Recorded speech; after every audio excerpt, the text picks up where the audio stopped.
let's talk about journaling. Let's talk about journaling. For all my people who love to journal, who want to be someone who does journal, and who maybe have many journals, and it doesn't really happen sometimes, you know, like journaling is one of those things that can so easily just sink to the bottom of the to-do list, or we try to like boost it to the top of the list by doing morning pages or something like that, and it sometimes can feel a bit gritty, like we're just trying to push through something that part of us genuinely wants to do, but the other part's like, I don't like how I'm approaching this, but I have to prioritize it like this in order for it to happen. Lots to say on that. I'm actually not going to be talking about those things in this video. I've talked about before, I have a podcast episode around, maybe a video too, but I know for sure a podcast episode around when part of yourself wants to write and the other part doesn't. I'm going to be sharing, or maybe I've shared it already, I don't know when this is going out, an article about when you have too many journals, what do you do, and where I see people get stuck the most. And I promise in that I'm also not going to tell you not to buy another notebook or journal, because I say buy it if you want it. There's just ways of working with, you know, if you have a tendency to create little containers for all different types of your writing and then you get stuck, there's different ways around that.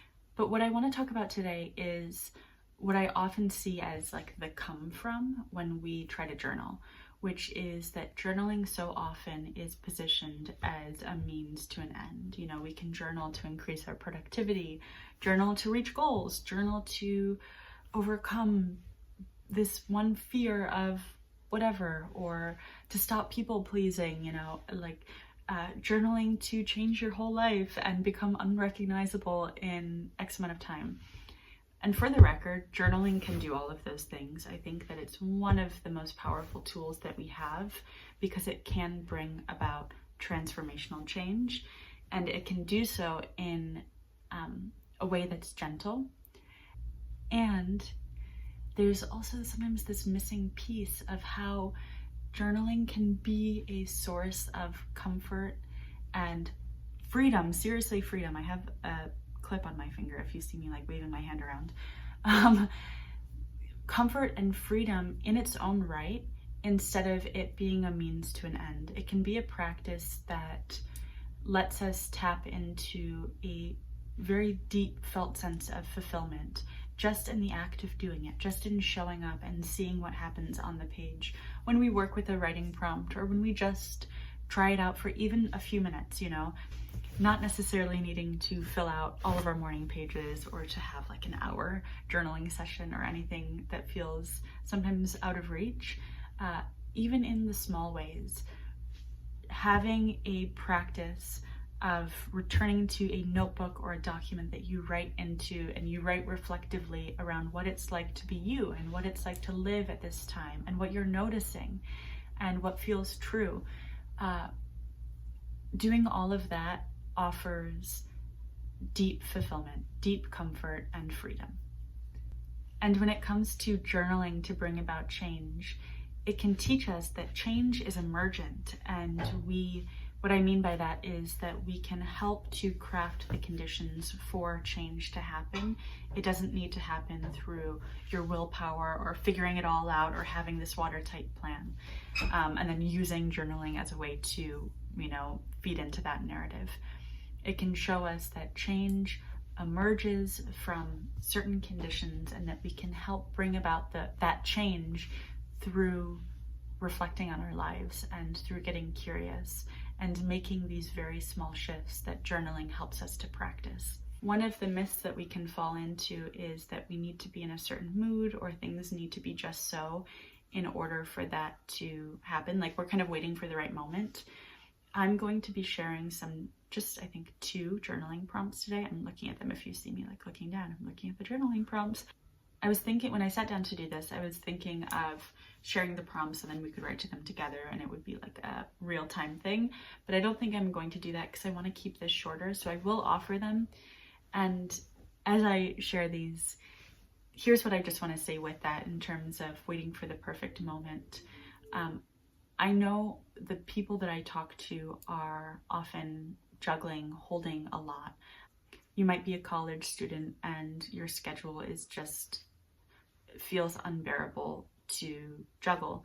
You might be a mom and don't have that much time for yourself to do things, or a caretaker, maybe working multiple jobs. And I want to just name that our lives are full, and even if you have a life that feels like it's brimming with obligations and all of these things that you need to do to keep life chugging along, that writing is still available to you, journaling is still available to you in these very micro ways, and it only needs to be a few minutes.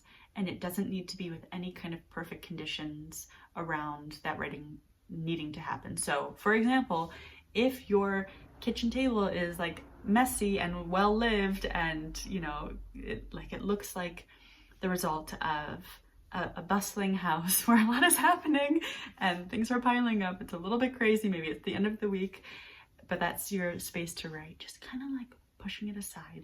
Not everything needs to get organized. Your mood doesn't need to be in a certain way. Your energy levels don't need to be in a certain way. I hope that journaling can be a way where you can meet yourself and your life as it is. And I'm saying this to you if you keep on putting off journaling, but I'm also saying this to everyone who has a regular writing practice, just as like an affirmation and a reminder that writing is there to meet you as you are and your life as it is, in the ways that you can, of course. Like, I don't know the details of everything. I'm just talking about this. Apply as necessary for how it fits to your circumstances, but catching where there's the thoughts of things needing to be different before you sit down to write. And reminding yourself that writing only needs to happen in small increments, and then it can grow from there. Just starting with 5 minutes is going to be the beginning of writing for 20, for example. It's always going to start in that smaller increment and then grow, instead of telling yourself that you need to start from up here and then not actually prioritizing that or fitting it into a busy schedule. All right, so the 2 journaling prompts. The first one is, in what ways is my life asking to be simplified? In what ways is my life asking to be simplified? Okay, so about this, as you're writing this down, sorry if you hear my cat, this isn't about you telling your life how you want to simplify it. This is getting curious about what your life is showing you. This is one of the powerful opportunities that journaling gives us, is to listen to our life as it is. In what ways is my life asking to be simplified? And as I shared in the beginning of not just journaling as a means to an end, what comes up for you when you ask the question of simplicity? And what's related to that, like harmony and discernment, and maybe letting things go or choosing differently. What comes up for you in that asking? In what ways is my life asking to be simplified? Something to also keep in mind here is the complexity of everything going around, between the ears.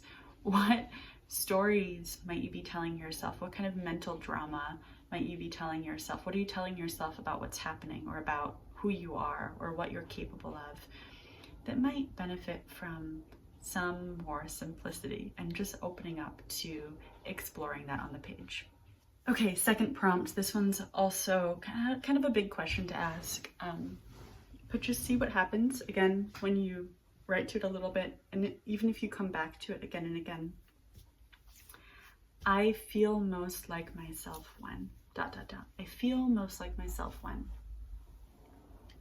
If you don't know if that starts to turn up a little panic of like, oh my gosh, I have no idea. I don't feel like myself as I move through the days, because I'm constantly needing to live into what people expect of me, or I'm working a job that I really hate, or I don't even have time to think about who I am or myself. Just seeing what happens when you start to open up the inquiry. I feel most like myself when. And you might even look back at childhood. You might look back at identifying certain memories or little moments, even tiny little things you do throughout the day that help you to feel somehow connected to a deeper part of who you are. And if you do feel very connected to who you are, then this question can be an invitation to go even deeper into how you experience the inner self, how you experience your inner landscape, and maybe how you even want to be sharing that or expressing that more or in different ways out loud in your life. So those are the 2 prompts for today. In what ways is my life asking to be simplified? And I feel most like myself when ... Happy writing. If you want to share how it goes for you, would love to hear from you below. We have 2 more journaling circles in Regarding Do, which is my creative research studio where I offer some journaling circles. They're closing for 2024. So if you're seeing this before it's the new year, we have 2 more journaling circles last Sunday of the month. So last Sunday of November, last Sunday of December at 11 a.m. Eastern time until 11:30. So it's just 30 minutes. I offer prompts like this. There's no breakout rooms. There's no introducing yourself at the beginning. It's a time for you to have a group of people where you know, okay, I'm going to join this and we're just going to write together, and it's going to be a way to round out the month or kick off the next month. Just having this quiet reflection time and feeling, again, what I shared at the beginning, feeling the comfort, the freedom, and the fulfillment that writing has to offer us. I hope to see you there, and I hope that you enjoyed this. Happy writing, and take really, really good care. Bye.